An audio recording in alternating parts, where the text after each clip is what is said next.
and welcome to the Bullcast Podcast. I'm Katie Pickler, and with me today is Court Winsett. Hello, Katie. And Cameron Spann. I'm currently paying my toll fees, even though Memphis has 0 toll bridges. Oh, my goodness. Well, and is it really Court Winsett and Cameron Spann? Are you really here, or are you scamming me? I am a walking phishing email. This is a deep fake voice of Court Winsett. I'm sorry. It's been created by AI. That's crazy what they can do. I've been rewatching Scandal, and so how they've faked photos and talking about is it real or not and all that.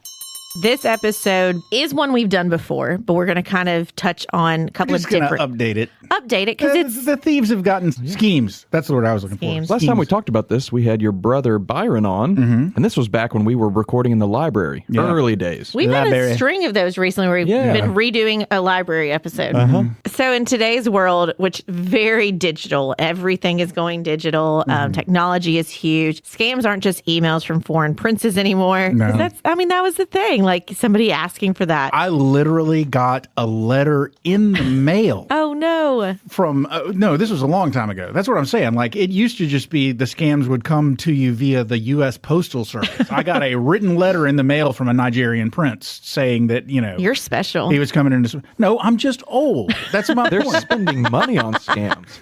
They've developed... Things have developed significantly since the days when you would get a photocopied letter in the mail. Oh, yeah. They're disguised as texts from Amazon, calls from fake police officers, DMs from friends asking for help. Scams are getting smarter, so we need to be too. It's absolutely crazy. As Cam alluded, that's a text that's going out right now is you're paying your toll boost. Yeah. I've gotten, voicemails or text about warrant for your arrest, student loans. Well, recently, in the last week, I have been getting repeated texts from something called Lendify. And they're like, hey, just wanted to check in with you and see if you wanted to finish up your application for that $137,000 loan. I had already applied and we just needed the final steps or something. And I was like, I don't remember applying for a loan. Did I accidentally click a link where I applied for a loan? I went to my trusty ChatGPT and asked ChatGPT, hey, what do you know about Lendify? Is this legit? And ChatGPT was like, no. These scams do make us question ourselves just for a split moment. It does. So it makes you realize the older people who are not tech savvy, it really will affect them. That's why they give in. Yeah, and they're so smart in the fact because if you're super busy, and so say it's somebody who the spouse handles everything, and they're like, oh yeah, that must have been my husband. Okay, sure. Or you're older, or it's just you're a new mom and frazzled and busy. It doesn't matter who you are. You can easily get scammed by this because it seems like a pattern. It seems like something you would have done. But it also, on that, it kind of makes you paranoid because then we'll start getting phone calls from clients that are saying, oh my gosh, does somebody have my credit? Does somebody have this? Do they have that? And it's like, no, that wasn't real. Yeah. But then differentiating between did they hack your credit card information or not? Yeah. I saw a funny screenshot on Instagram. It was a screenshot of an Instagram DM, and the account was Michael Jackson. It was a scam, and he messaged this random person. He's like, hey, this is actually Michael Jackson. I didn't die, and I need money to get back to the U.S. And the guy was messing with him. He's like, how do I know you're Michael Jackson? And a little voice memo was sent back, and it went, hee-hee. It was so good. Oh, my word. That's amazing. We have a list. Yeah, let's go to our list, and then we'll talk more about fraud. Okay. Speaking of fraud, the list is famous real life scams or hoaxes. I almost said hams. Yeah. Real life scams or hoaxes. Cameron, why don't you kick us off? Yeah. There was actually a Hulu documentary made a few years ago about this, the Fyre Festival, Fyre. Did y'all watch that? Yes. Great documentary. Billed as a luxury music festival in the Bahamas, it turned into a chaotic disaster with no infrastructure, no artists, and cheese sandwiches. No joke. A masterclass in influencer hype gone horribly wrong. And the guy, I think Billy McFarland was his name, went to prison for this. But he promised this luxurious festival. Didn't they just recently try to do a Fyre Festival too? Yeah, Yes. and then he's trying now to sell the rights to Fyre Festival. Oh, but they were promised these cabanas and everything, and it was basically FEMA tents on a flooded beach with to-go boxes with a piece of white bread and a cheese slice on it. It was awful. Con man. Amazing. Amazing. Number 2, Katie. Okay, college admission scandal. Wealthy parents pay bribes to get their kids into elite colleges using fake athletic profiles and test score manipulation. Proof that privilege can still cheat the system. Oh, absolutely. I remember this. Lori remember some Loughlin. of the stars. Yeah, I think her kid was one of the ones that got in on a rowing scholarship. Yeah. Got into USC or something like that on a rowing scholarship. I may have that wrong. Allegedly. Yeah. I'll say allegedly. So, yeah, that was a crazy one, too. Theranos and Elizabeth Holmes. This was another one that had a movie made. And it was great. It was great, yeah. She was lauded as like the next coming of Steve Jobs. She had basically put together this whole persona and built a business on this concept that she said she had invented that was rapid blood testing, that was going to revolutionize the way blood tests were done and revolutionize the number of tests that you could run on a very small sample of blood and so on and so forth. And it was all BS. Yeah, she had signed a deal with Walgreens Yeah. across the country to have this little blood test thing in every store. She had like legit big name businessmen and celebrities on her board.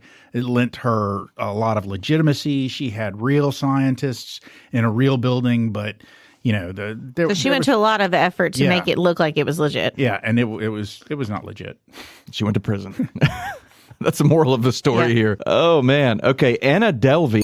I have heard of this. Or Anna. I can't remember if it's Anna or Anna Delvey. Anna Delvey. I guess it would be Anna because Her voice. Her voice. A Russian-born grifter who posed as a wealthy German heiress and scammed, this is the best part, New York's elite out of luxury stays, wire transfers, and blind trust until the jig was up. This was a really good show that they did. All of these were Yeah, these- Because they're great stories. Clearly, we're teaching everybody about the scams, but I loved that show, and I know Daniel was like, I can't deal with her voice. It was so bad. She actually made it into the news just again this week because apparently she was doing like an Insta photo shoot and she did it with bunnies, and then apparently after she did the photo shoot with the bunnies, whoever was left in charge of the bunnies just like dumped them in a park in New York, and Dang. somebody found them and was like, "Oh my God, somebody left bunnies!" And apparently, They were her. yeah. So she had to apologize. Mea culpa. Anyway, so next one. Okay. Oh, I remember this one. Great documentary. Have y'all seen this one? No, I have 2 years not. ago. Yep. These are all talking. This one is the McMillions Monopoly scam.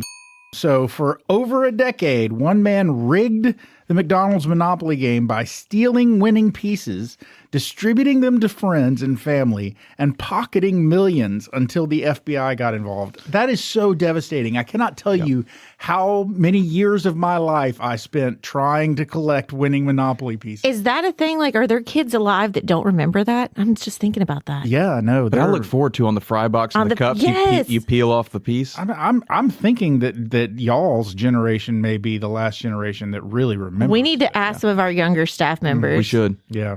But I highly suggest to go watch this documentary. I think it's an HBO documentary, Okay. but it is like legit Godfather crime boss. That's how deep this goes.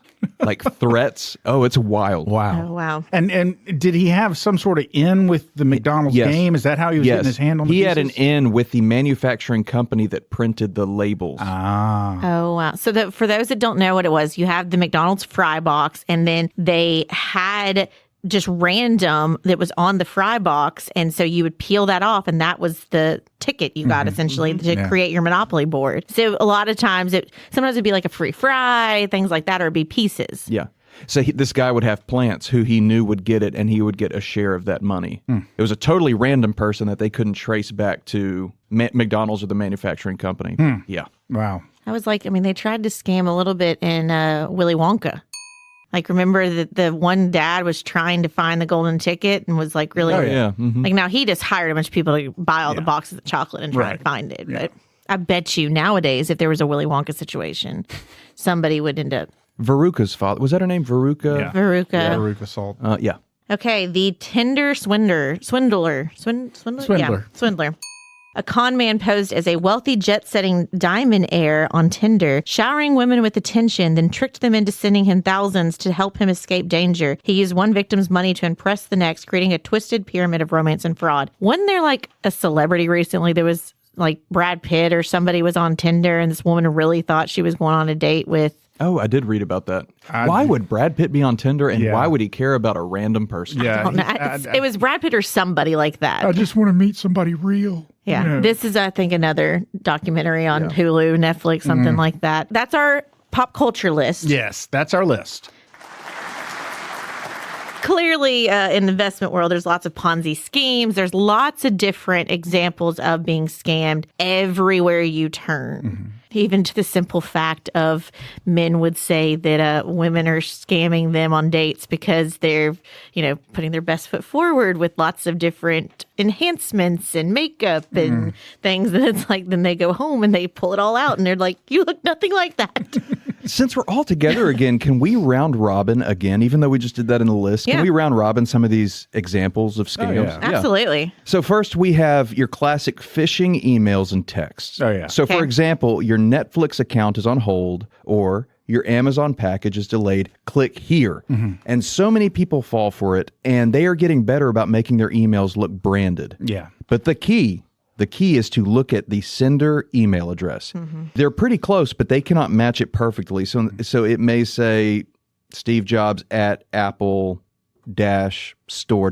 Yeah. Apple-store.com is not a real site. Yeah. But you have to look closely at that. And a lot of times it's very obvious, like 129732 at hotmail.com. Well, here is my tip for that, for that kind of scam. If it is a scam from a company and you really legitimately could be awaiting a package from, say, Amazon or something, and you want to know whether or not that package is truly delayed, don't click the link. Go to the website. Go into your app. Yep.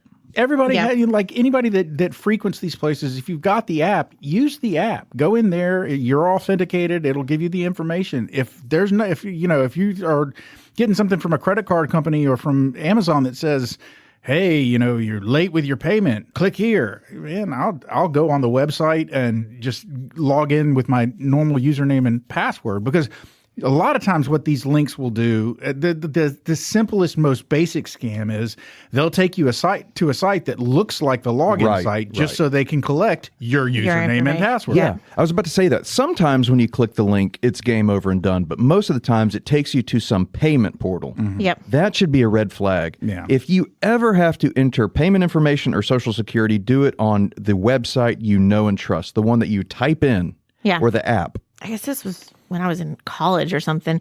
They talked about checking at the very bottom of a website to make sure, like, there's certain parameters that need to be on a website if it's legit or not. And to know, like, if that's where you should put your payment information, put your login information. Now, we talk about, like, when you click on the link, sometimes it's game over, and it's not on this, so I'm going to throw this one out there. Instagram, Facebook, things like that are notorious with all these videos, all these reels, all these pop-up ads. Like, I know y'all's Facebook is probably like mine, that it's nothing but crap now. Yeah. And sometimes those will get you because they'll say, like, read more or whatever. And, like, you may be, like, interested in it and accidentally click on something and you're like, oh, crap. Yeah. And so just, like, get out of it, back out of it, and, like, try, Well, I mean, basically, if I'm in Facebook and I run across something that's like an article, supposedly an article about something that clearly would be making national news if it was true, then I will back out of Facebook and go Google, Yep. Did and that's clickbait. Did Caitlin Clark really quit the WNBA? Yeah. Right. For a while, I was getting a lot of Caitlin Clark quit. And click here to read the story. And I'm sure it was a scam. And as a designer, I'm becoming more impressed with how good these emails look. Oh, I bet. Well, see, it's so easy to do now with AI. It is. Oh, yeah. And like when we recorded this episode last 3 or 4 years ago with your brother, it was easier to tell a fake. Now they're getting good. Oh, yeah. Great. Yeah. Okay, romance scams often target older adults online with long-term emotional manipulation. Investment scams. I've seen romance and investment scams kind of go tied together. We had a friend who was a financial advisor in another state, and he was telling me he had a client that got romantically involved with this woman. It was an online relationship purely, but she was encouraging him to invest in things that were not good at all. It ended up getting the FBI involved and things like that. And he did not disclose any information pertinent. He just explained the story. So I didn't know details of this. Right. So Commonwealth compliance, don't come for me. And we could go down the rabbit hole of elder abuse. A lot of times you see older women who have a younger male who takes advantage of them financially. Yeah. But it's anybody. It doesn't necessarily have to be older. It's everybody's going to put their best foot forward. And so it is kind of, and there's more and more common, these online relationships.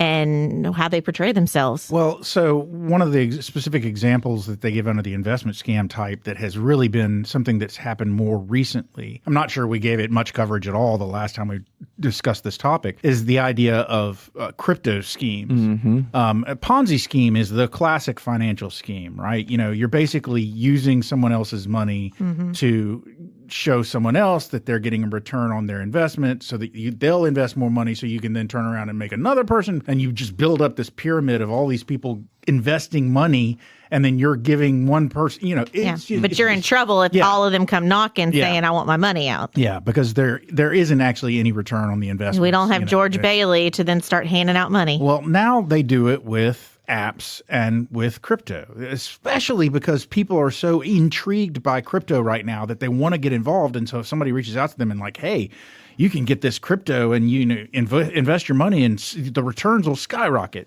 Just download this app, and there will be an app that you can download, and you download the app and you sign up for it and you invest some money and you see your money growing.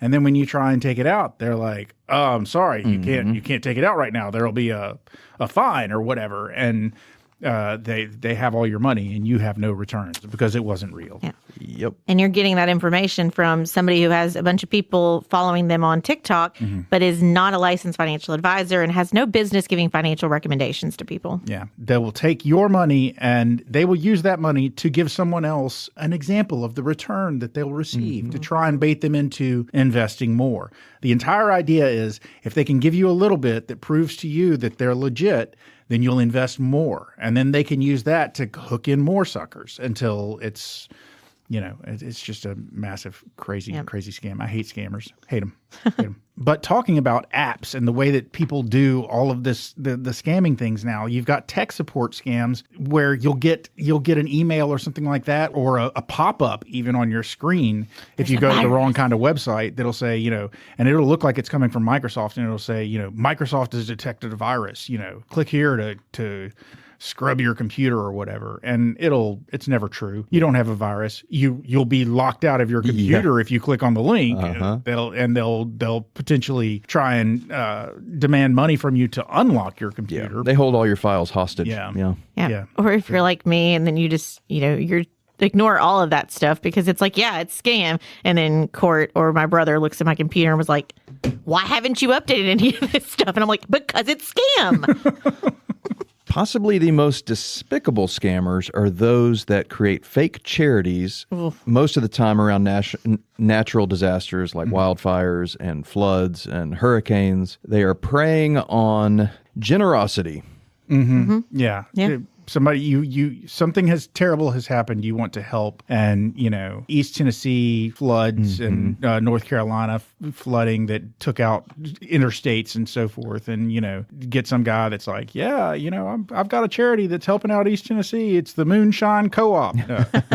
You know, that would be kind of an obvious one, but you know, they look like these legitimate charities, and if you give money to them, it's not going to somebody in East Tennessee or in North Carolina. So that's what any charity should fully expect to be able to back up that they are legit, where their funds are going, and so do not be scared to question. Yeah, absolutely. And also, I mean, it's not a foolproof way of verifying that the charity is legit, but every charity has to publish their EIN. Yep. They're the one group that you can get their EIN, go on the IRS website, search for their EIN, and if their EIN is legit, then their company name should pop up. There are ways that you can confirm at least that they are a real business that was really started and was really granted 501c3 status. If that's the case, then they've got at least somewhat legitimacy. As y'all are both aware, there have been plenty of charities that were legitimately started and not necessarily used for legitimate reasons. That's corrupt management. Money goes into the pockets of the founders and whatnot. But at least a good way to confirm that it's real, search for the entity in the state where they say they're formed, or search for them on the IRS website. See if they exist. Social media and influencer scams. Tag 3 friends for a chance to win $500 Target gift card. I mean, there's so many of those. And obviously your cute little local boutique boutique shop that's saying, follow us, like, and, tag your friends, and then you'll be entered in for a drawing, they're more than likely not scamming you. Yeah. They're trying to get publicity and more people to their site. Yeah. But these bigger ones, and if it sounds too good to be true, it is. I don't really feel like Nike's sliding into your DMs saying that you're our ideal candidate. Keep wearing your Nike shoes and supporting. They could be. I doubt it, but kind of one of those, your gauge is somebody's saying you're our brand, you're our person. Go, oh, okay, cool. And if they start asking for, well, you got to, send us this stuff, or you going to sign up, then it's like, no thanks. Yeah. My general policy is I'm not giving out any personally identifiable information or identifying information. I'm not going to give my friends' contact information or tag my friends in anything because I don't want to piss any of my friends off, and I also don't want to get them spammed or anything. But if they ask for my name and my email address, I've got a fake email. I mean, it's not a fake email. I receive the emails, but it's kind of my Your spam email Your address. AOL. Yeah.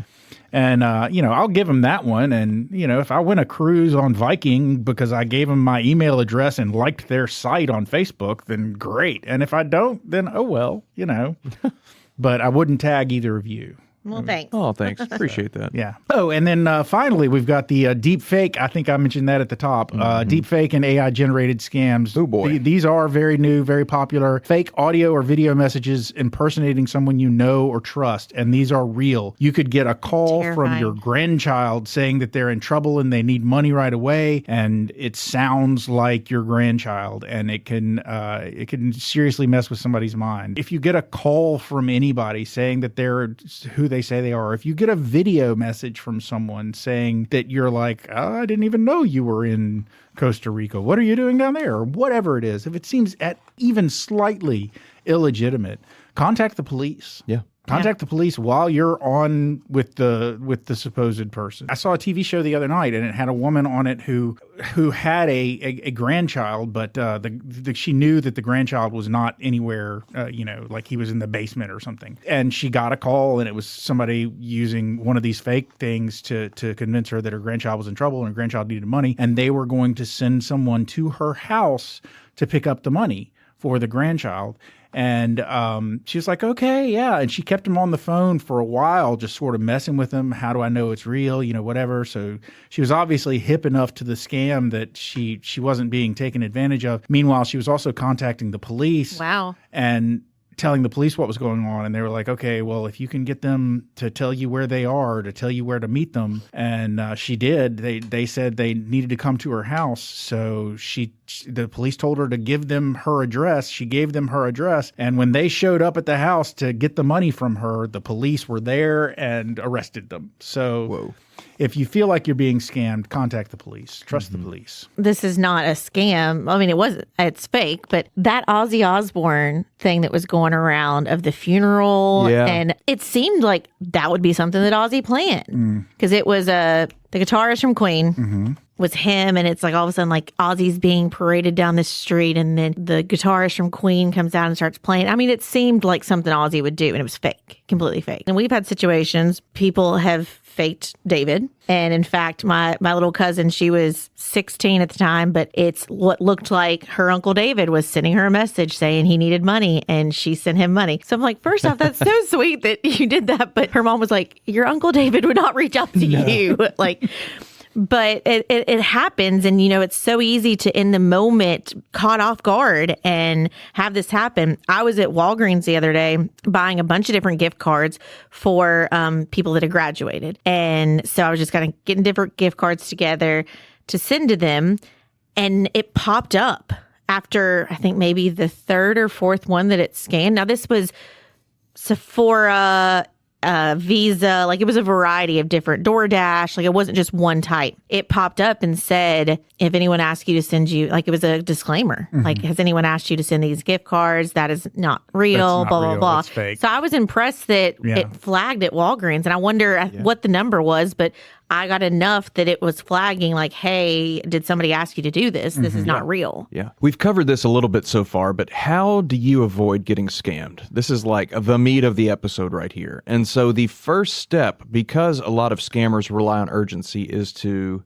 not rush things. We were talking about David, and David is really good about texting or emailing me in court. He forwards a phishing email, and he's like, is this legit? Do some research online. Make a call to a friend. Just, there's no rush on it. Even though the fraudsters are saying, this, you must act now. Yeah. Just don't act now. Yeah, don't act now. Because it's a very, very small chance that it's actually legit, that some ransom people are holding your child hostage or things like that. And it's better to kind of do that double checking. Now, I know like it would absolutely make you sick if you didn't believe it and it was real, but think about the scenario and the But even chance. then, if it is real, let's face it. If somebody legitimately has kidnapped someone that and they want you to give them money for the release of that person, unless you're Liam Neeson, you need to be bringing in the FBI or the police. Unless you can say, I have a very specific set of skills, and and really scare them, then you need to involve the authorities. So whether you're being scammed or not, the best move is always going to be to reach out to somebody who is in law enforcement. Yeah. Don't rush. Pause and verify. Don't click on suspicious links, especially those in text or emails. Yeah. Verify the sender. Call the company directly if unsure. I remember I was in Santa Barbara for a Commonwealth Women's Conference. I was out of town, and it used to be one of those with your credit cards. It would get flagged. And so I got a notification like, the fraudulent charge on your Amex account. I'm like, okay. And so I called the number back because they left me a voicemail. I called them back and said, because it looked like a legit American Express number. And I said, started to give them information, and they're like, which account was it? And I started to give something. I rattled something off really quickly, like not the whole account number, but I started to rattle it. And I was like, well, no, the card I have is 3 set. And I'm like, wait, which card what do you have? And they're like, no. And they like started stumbling, like, what did you say? And I hung up. I was like, no, thanks, bye. And then they called me back.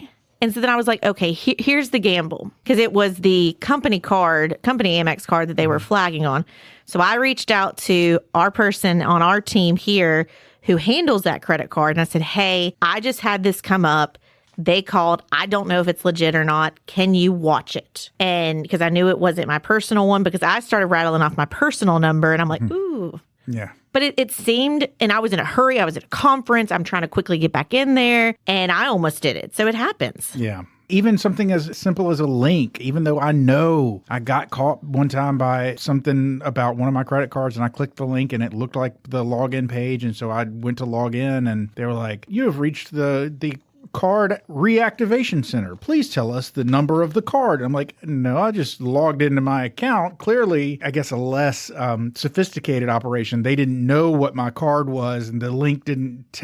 So once I gave them my login information, they still needed to know, like, okay, what email address did we send this to? So, but it's better to question, and especially like social security number, passwords, bank details. It's better to question and then get frustrated and then have to like call the company and deal with their customer service. But especially if they call, it may look like it's coming from a certain company too, but then look at the number you've got on the back of your card, look at the, sites, things like that. Because I'd rather you like have delayed paying somebody or doing something to verify than you do it and they steal their information. So cybersecurity refresher. I guess we could start with very strong passwords. I hate these. I know. It's the bane of everyone's existence. And people say to have a unique password for each website you go to. Website you go to. And I'm like, how the hell is that going to work? Many. Yeah, I've got like 100 different places that I go. How am I supposed to have a unique password for every single one of those 100 different places? Some of the tips that I've heard, and I don't know if this is the most effective thing, but if you include some sort of, like, if you have a standard password that you use, but you include some sort of tag that is specific to that website. So, like, for instance, if your password for Amazon is "I have big puppies!" ! 1, 2, 3, then for Amazon, that's your basic password that you use everywhere. But then for specifically the Amazon website, you would just put AMZ at the end. That's how you. Yeah. So you change it just a little bit for each website. Huh, that's smart. That might work. I don't know how else I would ever keep up with all my passwords unless you buy one of those apps that you can download on your phone. That's what I have. It's actually like a password that's vault. What mine is. Yeah. Well, and like your iPhone at least will like tell you if there's passwords that it will. been compromised. I really rely on that. Yeah. But yeah, so it says strong, unique passwords, keep software and devices updated. Yes, there's annoying pop-ups. Okay, so then I'm going, but you just told me those are spam. Yeah. You told me they were fake. Well, okay. Did you just turn on your computer and you got a pop-up that says you need to update? Or did you just go to a shifty website? And then you get it. And then you get the pop-up. If it's Yeah. the shifty website, don't click on the link. Beware of public Wi-Fi, especially if you're checking your bank account. Yes, this is airports, Starbucks. And I'm bad about this. I never check security on Wi-Fi. And I guess we should. I mean, clearly that's a way that I might be taken advantage of at some point because I don't really bother to check that. But Yeah, that is the biggest thing. And they've got like the private relay. Probably like Apple phones, iPhones have private relay, so you're still somehow. I think you're still safe if you have an iPhone, but I don't know how safe. Social media caution. So oversharing. We just had the big bouts of first day. And I know a lot of the police station, things like that are with sharing. Name, grade, school they go to. I mean, that's yeah. creepy. But it hurts your heart because as a mom or dad, you're going, I'm just sharing so that all the family members can see it. But I've seen it where you can have that sign, have that memory, but it's just to have like their name and don't have their school showing up, things like that. And there's ways to still have it and protect yourself. So scammers can only piece together identity info from social media posts. They can use birthdays, pet names, family member names. We're an open book. Think about also not just the more dangerous aspect of somebody could target your child or something, but they will get from your social media posts the answers to the kinds of security questions that you get asked. Because where were you, what city were you born in, or what school did you go to in high school? So stuff like that. I've been watching too many shows of like people trying to hack safes and stuff like that. And it's like they look around the room. It's like, oh, this is with their wedding date, or this is their favorite spot to hang out, and they start piecing it together. So think about your passwords and could somebody figure it out by looking at your stuff that's out there? And this is an old school of me, I think, but Cam and I have talked about this before. I'm terrible about posting pictures and getting behind. Like I will take the pictures and have intentions of posting it, but then I have to wait. And it's because something in my brain always told me when you're on vacation, you don't post because then the thieves know you're not at your house. Yeah. But then if you don't post while you're on vacation, you're not going to know. Okay, so what do you do if you actually don't take our advice or forget or get tricked and click a link or do something like that and you actually fall for it? It doesn't mean you're dumb. It just means that the system needs to work harder to protect people, I guess. I mean, I don't know that we'll ever be able to catch up with the scammers because it seems like they're kind of out in front of this and they're always improving the ways that they scam. But there are things that you can do if you've been scammed or if you're afraid that you've been scammed, there are things that you can do. So obviously, like for instance, if you get scammed and accidentally give up some of your information, call the bank. Make sure that the bank knows that your information has been given out and freeze your account. Yep, freeze your cards. Change all of your passwords. Now, again, we just had this conversation. If you've got 100 different passwords and you've got to change all of them, then that's a lot. But at least if you were just tricked into giving your password for a specific site, then the first thing you should do is log into that site on your computer or your phone, your app or whatever, and see if you can change the password before they can use it to get in there. And think about what the sites are. If it's, again, I'm new to the mom world and everything is a freaking app. And so I have to have a password for everything. If a scammer hacks my, app that turns on my sound machine, it doesn't have my credit card information in there. Yes, it's got my kid's name, which is not great, but it's not payment information. It's not social security numbers. So kind of prioritize that for your sanity. Report the scam. So one of the reasons that I was able to determine that the people that were texting me was a scamming organization was they have a really, really negative, multiple negative reviews on BBB, on Better Business Bureau, but they also have been reported to the FTC, the Federal Trade Commission. So you can go to ftc.gov and report a scam, and also obviously report the scam to your financial institutions. Give us a call and let us know if you've been scammed for sure. Every single one of the credit agencies, I think we've talked about this before, but it's important to remember, every single one of the credit agencies gives you the free ability to freeze your credit so that if someone tries to check your credit, For instance, if you apply for a credit card and you use your Social Security number to apply for a credit card, then the credit card company is going to reach out to one of the credit reporting agencies and ask for your credit report before they give you that credit card. Well, if you freeze your credit, then the credit reporting agency will not respond to that credit card company, which means that if it is someone else using your Social Security number maliciously, then when they try and get a credit card using your Social Security number, the credit card company will not give them a credit card because your credit is frozen and they can't pull that credit report. It's very easy to freeze. It's very easy to unfreeze. You can unfreeze it for a specific period of time, or you can just unfreeze it permanently. But it's a really simple, free thing to do that can protect your credit in a lot of ways. So always do that for sure. And then one of the worst things, kind of the toughest things that we've had to deal with here is when a client comes in and they're clearly embarrassed that they've been taken advantage of. It's hard to talk about, but don't be embarrassed. Do talk about it. Do talk to the people that you think might be able to help you. We're here to help you. The authorities are there to help you. It's a cautionary tale, so other people can know how they get scammed. And absolutely. I still, anytime I go to the gas station, because they talk about they put those little things on the credit card swipers. Yep.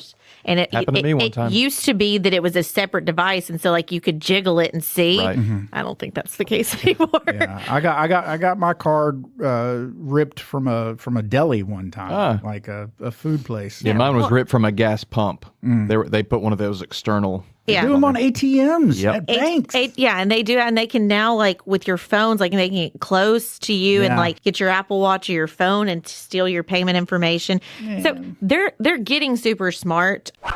More than likely, everybody's going to get scammed, unfortunately. And so it's just how do you react with it? What awareness can you do? As hard as it might be to kind of swallow, the people that are going to get targeted the most are elderly people.